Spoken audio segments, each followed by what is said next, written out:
Bienvenue dans Ras des Villes, Ras des Champs, la province de Liège, vous le savez, réputée pour son accueil chaleureux, sa culture, son tourisme. Ce samedi, de nombreux sites rouvrent leurs portes.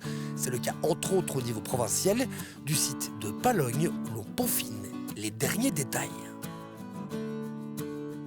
Déjà revoir des clients, ça fera plaisir, revoir des habitués, revoir des gens qui nous fréquentent, qui viennent se promener, revoir de l'activité sur le site, qu'on puisse revivre un peu, sortir de cette bulle et un peu avoir l'impression d'avoir des contacts sociaux aussi. C'est quand même assez extraordinaire de pouvoir recommencer à voir des gens. On ne s'en rend pas compte quand on est confiné, mais quand on en sort, c'est précieux. Ici, culture et nature font plus que bon ménage. C'est un endroit idéal pour pouvoir faire des visites culturelles, le Château Fort, le musée du Château Fort, pour pouvoir faire une partie sportive, pour pouvoir faire du VTT, du kayak, de la promenade. Il y a des circuits de promenade balisés en VTT, il n'y a qu'un circuit de promenade à pied. Dans ce genre de crise exceptionnelle, la solidarité est vitale et ici, on a pu compter sur ses partenaires historiques. Le domaine de Palogne est lié à la province et à la région, puisqu'on gère des propriétés de la province et de la région. Les connexions sont fortes, on les connaît très bien. Moi, je les connais depuis presque plus de 20 ans, je vais dire. Donc on se connaît très bien et il y a eu vraiment un soutien par rapport à ça, que ce soit en termes d'information, en termes de contact téléphonique, même de prendre des nouvelles, des choses comme ça. Donc on n'a jamais vraiment eu l'impression d'être tout seul. La nature en province de Liège est tout bonnement exceptionnelle. Marcher ou faire du vélo ici, c'est simplement magique. Il suffit de quelques kilomètres pour que la nature change.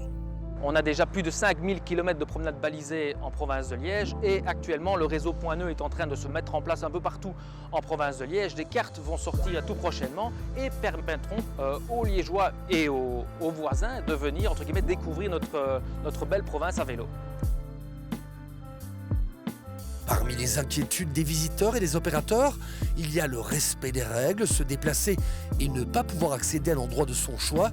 C'est évidemment un problème. Ici, en province de Liège, on l'a compris de longue date. Il faut savoir que la réservation en ligne, la province de Liège, en Wallonie, a été la première province à se lancer dans cette aventure avec le service qu'on appelait Oufti Tourisme à l'époque. Donc c'est-à-dire doter les opérateurs touristiques, quels qu'ils soient, on peut parler d'hébergement, d'organisateurs d'événements comme je viens de le faire, ou d'attractions, donc les équiper d'un système de réservation en ligne directement sur leur site web. L'été sera wallon, sera liégeois, c'est une certitude. À la province, on travaille donc sur un pass qui proposera différents avantages. Il permettra à ceux-ci de bénéficier de réductions, d'avantages dans des sites touristiques. Mais quand on dit sites touristiques, c'est vraiment très large. On s'adresse vraiment au tourisme et au loisir. Donc ça va du musée, voire à l'hébergement, à l'attraction, aux producteurs de terroirs, pourquoi pas, mais aussi aux restaurants qui pourraient proposer un avantage. Pour les personnes inquiètes par rapport à leurs vacances futures, le service tourisme de la province a aussi mis en place un guichet pour aider et guider ses habitants dans ce sens. Nous avons voulu, en tant que service public, offrir ce service de renseignement par la mise en place d'un guichet virtuel qui est en ligne sur notre site internet liegetourisme.be et qui répond à toute une série de questions que les gens se posent par rapport à leur réservation en cours en Belgique ou à l'étranger. Nous avons également une ligne téléphonique qui permet de recevoir directement les appels et les questions des habitants de la province de Liège. Ces moments où l'on est plus fragile permettent aussi d'aider ou de penser à aider des personnes fragilisées au quotidien. La province a donc décidé d'augmenter ses aides, allant dans ce sens et de rembourser désormais intégralement les kits d'accessibilité. On a décidé au niveau de la fédération de ne pas se limiter à 50% au niveau de la prise en charge du kit d'accessibilité, mais d'aller à 100%. Il y a un plafond évidemment qui est à 1500 €, mais on a déjà équipé bon nombre d'opérateurs et on sait qu'on n'atteint jamais ce plafond-là. Donc maintenant on prend en charge le kit à 100% et au niveau des audits accessibles pour avoir un dossier de recommandation, voire un dossier qui vise à la certification, donc un label, la fédération intervient également à hauteur de 100%. Parmi les bénéficiaires de celui-ci, et cela va continuer jusqu'à la fin de l'année 2020, il y a l'incontournable théâtre à Denis. C'est vrai qu'on avait 3 marches qui se trouvent à l'entrée du théâtre et donc une rampe d'accès pour les personnes notamment en mobilité réduite était quand même une priorité.